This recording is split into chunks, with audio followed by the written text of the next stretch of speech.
కామారెడ్డి జిల్లాలో హృదయ విదారక ఘటన చోటు చేసుకుంది. కేవలం 20 రోజుల వ్యవధిలో తల్లిదండ్రులను ఇద్దరిని కోల్పోయిన ముగ్గురు చిన్నారులు అనాథలుగా మారారు. దోమకొండ మండలం అంచనూరు గ్రామానికి చెందిన జోగిని సందీప్ భార్య మౌనిక కుటుంబ కలహాల నేపథ్యంలో ఇటీవల ఆత్మహత్య చేసుకుంది. భార్య మృతిని జీర్ణించుకోలేక తీవ్ర మనోవేదనకు గురైన సందీప్ కూడా ఆత్మహత్యకు పాల్పడ్డాడు.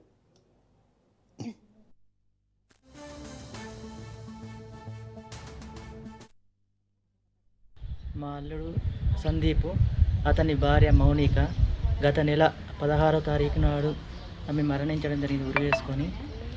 అదే బాధలో మా అల్లుడు సందీప్ ఆమె చనిపోయిందని పిల్లల గురించి ఆలోచించి ఉండలేడు. అతను కూడా ఆమె చనిపోయిన బాధలో ఇతను కూడా ఊరేసుకోవడం జరిగింది. కాబట్టి ఇద్దరు చనిపోయారు. కావున ఈ పిల్లలు ఇప్పుడు అనాథలయ్యారు. ప్రభుత్వం ఆదుకోవాలని ప్రభుత్వాన్ని కోరుతున్నాను. ఎందుకోసం వీళ్ళు సూసైడ్ చేసుకోవాలి? వీళ్ళ మధ్య ఏమైనా క్లాసెస్ ఉండనా? లేదండి, ఏం క్లాసెస్